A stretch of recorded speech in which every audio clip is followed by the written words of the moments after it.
That's what I mean. So, good evening, everyone. Good evening. Thank you for coming along to our talk this evening.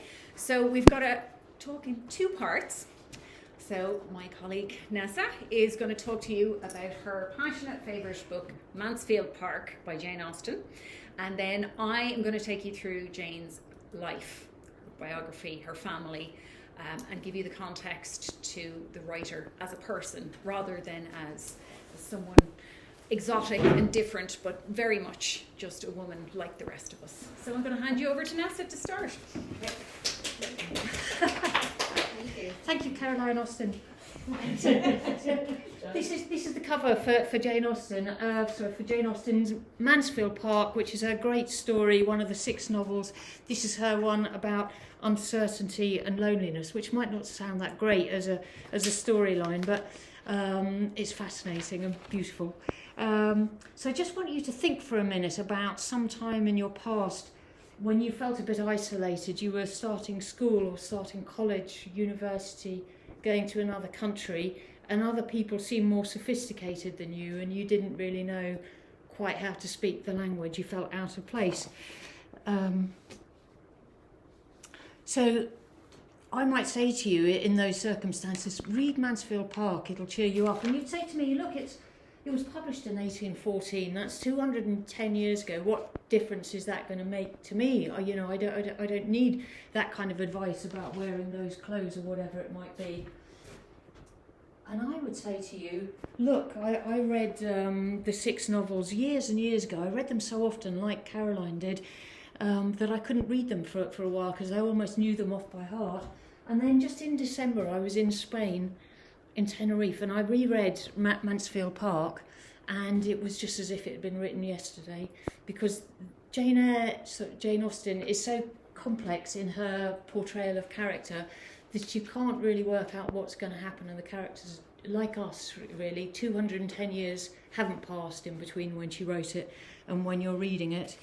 And in fact the themes, as I'll describe them in a few minutes, are the same themes that we have today. This is about influencers and people on Instagram in a way, in the equivalent of back in 1814.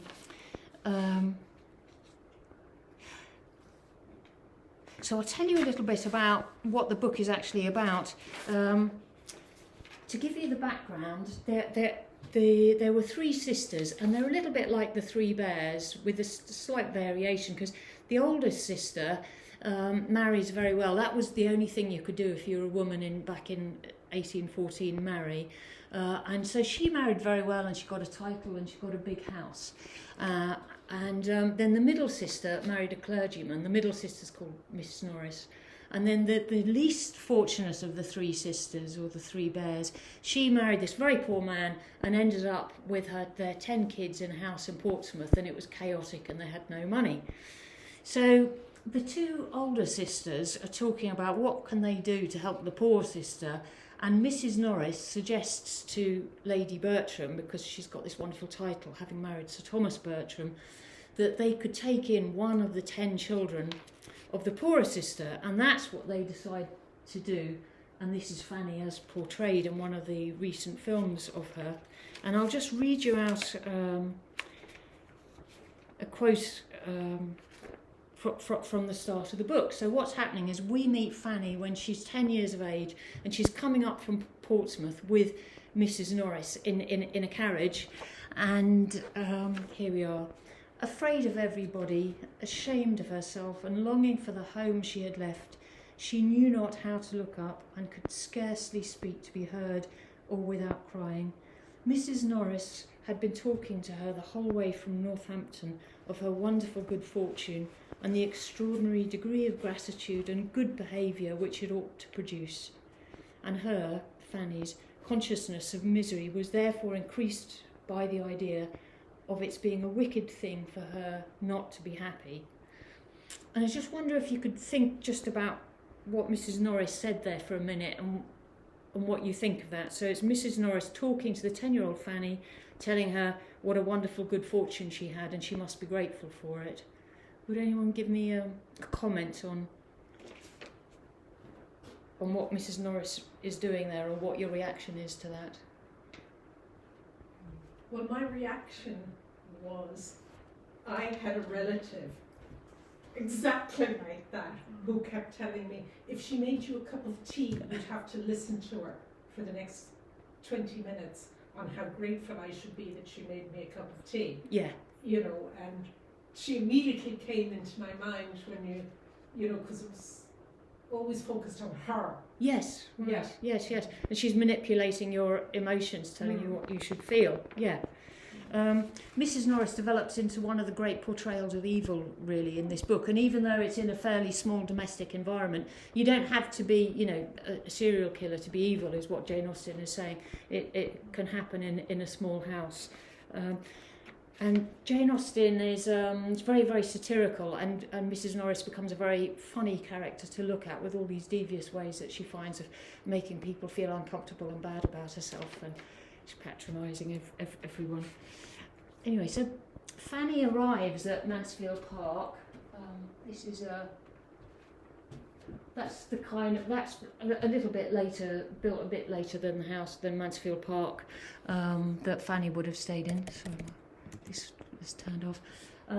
But the attics are up here. I actually lived here in this house. The attics are up here, and she would have lived in one of the attic rooms up there. You lived in that house? Yeah, I lived in this house. My first year at university. This is Foxhill House. Yeah. It was really great. Yeah, that's how I found the photo. It's a bit similar to what Mansfield Park would have looked like, because it's not an enormous mansion, but it's pretty nice. Yeah. Okay, so Fanny stayed shy and nervous, and she living with this new family, with Lady Bertram, Thomas Bertram, and their 4 children. They had 2 boys and 2 girls who were just a bit older than Fanny. But Fanny was always kept as a bit, she was the second-class citizen. Her clothes weren't as good as the others. She didn't go to balls and parties. No one really asked her opinion on anything. And the other 4, they were sort of the young stars, rising stars. They had great prospects. The boys were going to have a great job and make money. I mean, not a great job, they had assets, they'd be rich, and the women had dowries, and they were going to marry well. So Fanny doesn't mind, and she just watches on. And here's another quote here. She's a few years later, she's watching. She's very interested in how they get on at the balls. So as to her cousins' gaieties, she loved to hear an account of them, especially of the balls, and of whom Edmund, that's one of the boys, had danced with, but thought too lowly of her own situation to imagine she should ever be admitted to the same, and listened, therefore, without an idea of any nearer concern in them. So she's not unhappy, because she's just accepting the situation, and she still is grateful, actually, for having been able to come to Mansfield Park and live a nice life there. Just pointing out, like what I was saying earlier on about these are quite modern themes. You have her 2 cousins, female cousins, are very well dressed, and they would be putting their photographs up on Instagram and buying the latest shoes and going to parties. And no one's interested in Fanny or her future, which is really sad, because if you didn't get married in those days, it was worse than failing your exams. If you were a spinster, you had nothing in your life, really. So what might happen in this story? As an outsider, the outsider often in all sorts of different novels or plays is the one that actually sets the agenda. If you think of Wuthering Heights, has anyone read Wuthering Heights here? Yeah. So you get Heathcliff, who was picked up as a little stray child on the streets of Liverpool, possibly from Ireland, and he's the one that changes everything in Wuthering Heights, even though he's the outsider, doesn't speak their language. Or maybe closer to home, Brendan Behan, the hostage. Well, it's the hostage who is the outsider, who gets everyone else talking about what they believe in. Or Albert Camus, the outsider, changes the world for all the other characters. And that's what happens here. Each of the main characters in this book, they're all tempted to take some very bad steps, all of them, and some of them do. And I'll just give you another example of a character. There's Henry, he's called. and he's a lady killer. He's not very physically attractive, but he's so charismatic that women really take to him. And he decides eventually that he's going to make Fanny fall in love with him, which is pretty cruel because he knows that she might never get married, so she could spend her whole life being in love with him. You know, she could spend 50 years being in love with him. So this is him telling his sister what he plans to do. He thinks that in a fortnight he can kill her. That's the phrase he's using. No, I will not do her any harm, dear little soul.